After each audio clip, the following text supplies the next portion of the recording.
Madame la Présidente, Messieurs les ministres, Monsieur le Président de la Commission des finances, Monsieur le rapporteur général, joyeux anniversaire, mes chers collègues. Avec ce projet de loi de finances pour 2020, vous souhaitez, c'est ce que vous dites en tout cas, entamer l'acte 2 du quinquennat, après les sérieux rappels à la raison que vous ont donnés les Français. Alors s'agit-il d'intentions bien réelles ou d'actes de communication ? C'est ce que vont révéler les centaines d'heures de débat que nous aurons d'ici la fin décembre. Pour notre part, à la lecture des documents que vous nous avez remis, nous considérons qu'il n'y a pas d'acte 2 du quinquennat, car vous ne changez pas de politique économique. Je sais d'avance que vous allez balayer d'un revers de main cette affirmation, comme vous aviez balayé les alertes que nous avions formulées à l'occasion des 2 précédents projets de loi de finances. Et si vous aviez tenu compte de ces alertes, il me semble que vous n'auriez sans doute pas eu le mouvement des Gilets jaunes. Si vous aviez aussi testé notre simulateur de pouvoir d'achat, dont je rappelle l'adresse, lessocialistes.toutattaché.fr/simulateur, vous vous seriez automatiquement rendu compte de l'énormité de la hausse des taxes énergétiques que vous souhaitiez mettre en place. Donc pour les 2 précédents projets de loi de finances, nous nous étions placés dans un esprit constructif, et nous vous avions fait un certain nombre de propositions, notamment avec 2 budgets alternatifs, de manière à éviter un certain nombre des écueils sur lesquels vous avez trébuché. Vous n'avez pas tenu compte de grand-chose, à part quelques amendements concernant les collectivités territoriales. Alors, messieurs les ministres, 2 ans après vos entrées en fonction, permettez-moi de vous mettre sous les yeux quelques-unes des réalités qui découlent de vos décisions et de celles de votre majorité. L'ISF et la flat tax. Vous dites, ça va soutenir la croissance.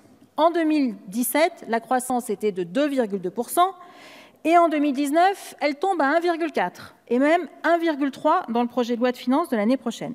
Vous allez me dire, c'est la faute à la conjoncture internationale. Bien sûr qu'elle joue un rôle, mais comme nous exportons moins que d'autres pays, nous sommes moins soumis à cette conjoncture que d'autres pays.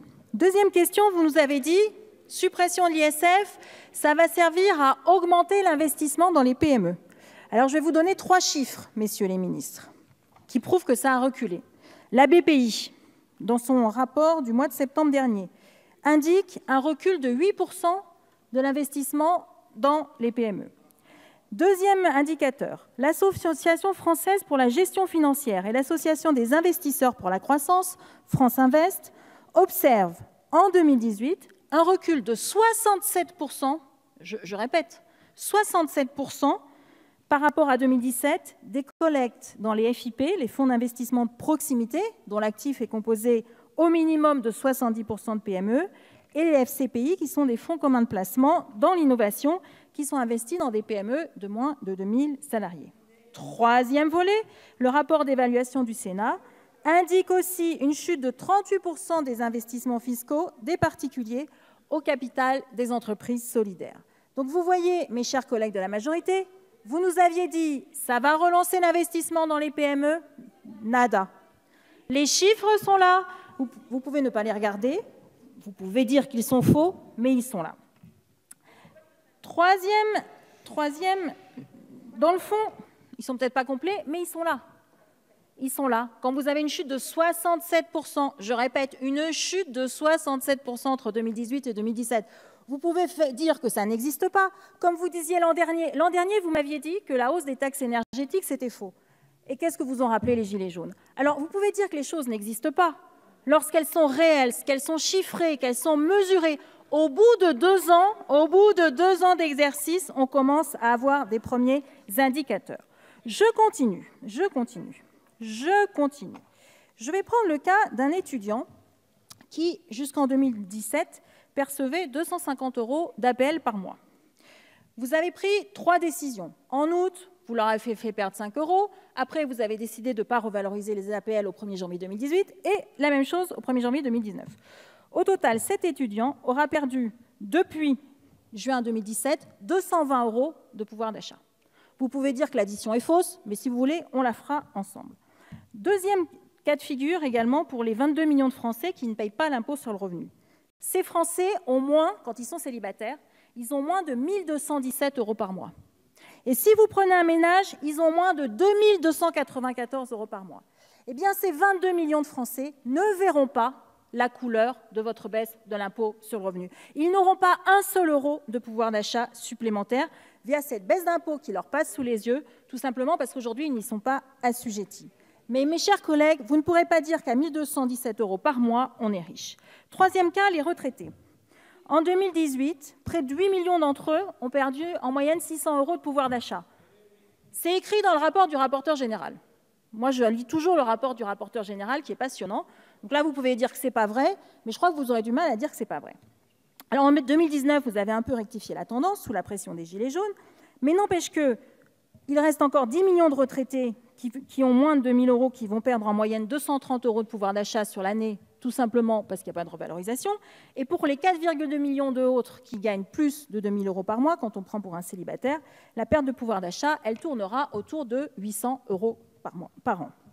Pour 2020, vous aviez prévu d'amputer pour 700 000 d'entre eux la défiscalisation qui existait. Le Premier ministre a reculé, sauf que cette mesure figure toujours à l'article 79 de ce PLF et que pour la supprimer, il va falloir trouver vous allez devoir trouver 300 millions d'euros d'économies en plus. Alors revenons-en à la baisse de la taxe d'habitation, parce que je sais que c'est votre leitmotiv. Tout se résout par la suppression de la taxe d'habitation. Vous parlez de suppression. Ceci est faux, c'est une pseudo-suppression, parce que vous remplacez un impôt local par un impôt national, tout simplement parce que l'État compense aux communes. Donc si l'État ne compensait pas aux communes, effectivement, ce serait la suppression de la taxe d'habitation. Là, c'est un remplacement. Vous remplacez la taxe d'habitation par un impôt national. Vous parlez de justice. Écoutez-moi, mes chers collègues, ne vous fâchez pas. Je sais que les chiffres sont têtus et que vous n'aimez pas les écouter. Je prends un exemple. S'il vous plaît, chers collègues, je remercie monsieur le ministre de l'Action et des Comptes publics parce qu'il nous a donné un fichier Excel fantastique avec toutes les communes. Et donc, on peut y trouver plein de choses. Et dans ce fichier Excel, qu'est-ce que j'y ai trouvé? Eh bien que pour les 80% des Français qui, en 2020, bénéficient de la baisse de la taxe d'habitation, s'ils habitent à Compan. Compan, c'est une commune de 700 habitants en Seine-et-Marne, dont le maire est, ils vont récupérer 97 € par an de baisse de taxe d'habitation. Par contre, les Français qui habitent à Sceaux, ils vont récupérer 778 € par an. 778 € par an. Je peux vous en donner plein d'autres, parce qu'il y a les 35 000 communes dans le fichier de monsieur le ministre. À Levallois-Perret, les habitants vont récupérer 646 € par an. Tandis qu'en Lozère, ils vont récupérer 280 € par an. Et tout ça payé par un impôt national, payé par tous les Français. Mes chers collègues, regardez bien ce qui est en train de se jouer. L'injustice est en train de monter de manière criante. Et je ne parlerai même pas des 5 millions de foyers qui ne payent pas la taxe d'habitation et qui ne vont avoir rien du tout. Rien du tout. S'il vous plaît. Mais ne vous fâchez pas, je sais que les chiffres vous énervent. Je ne comprends pas que les chiffres vous énervent à ce point. Mais ils sont là, vous pouvez dire qu'ils sont faux. Dans ce cas, allez le dire au ministre. Ceux du rapporteur général, s'ils sont faux, dites-le au rapporteur général. Mais c'est une réalité. S'il vous plaît, chers collègues, écoutez. Réalité. Sur la transition écologique, tout le monde parle des 7 millions de passoires qui existent. Dans ce projet de PLF, il n'y a rien pour les rénover. Rien. Rien. Mettez en œuvre un plan qui dise 700 000 logements rénovés par an. Hélas, on verra que les émissions de CO2 associées aux bâtiments qui représentent 40% des émissions de CO2, on commencera à avoir un impact significatif. Je ne vais pas revenir sur les finances publiques parce que je l'aborderai tout à l'heure lors de mon amendement, mais un dernier point. Sur le pilotage économique, monsieur le ministre, cet été, vous êtes réjoui des taux négatifs. Alors évidemment, ça vous fait payer 2 milliards d'euros, ça nous fait payer 2 milliards d'euros en moins de charges de la dette. On est tous contents, on est bien d'accord. Sauf que quand même, j'étais à Berlin la semaine dernière. Rencontrer vos homologues. Tout le monde, il faisait très beau. Tout le monde commence à s'inquiéter de ce niveau de taux négatif qui signifie no future pour l'Europe. Ça veut dire que les investisseurs nous voient comme deux pays qui ne sont plus capables de dégager de la valeur pour des investisseurs. Ce qui est extrêmement grave. Face à ça, il faut une dynamique. Il faut une dynamique extrêmement puissante parce que sinon, on va enfermer notre continent quand on s'appelle les 2 premières économies de la zone euro et de l'Union européenne. On va enfermer notre continent dans un no future économique. Donc pour toutes ces raisons, nous ne soutiendrons pas votre projet de loi de finances pour 2020. Nous espérons quand même que la discussion permettra qu'il y ait quelques avancées, que peut-être que cette année, vous allez nous écouter un tout petit peu, parce que, je le répète, beaucoup de choses que nous avions dites, mais reprenez, le journal officiel est très précis, reprenez les débats, beaucoup de choses que nous avions dites, les Gilets jaunes vous les ont rappelées.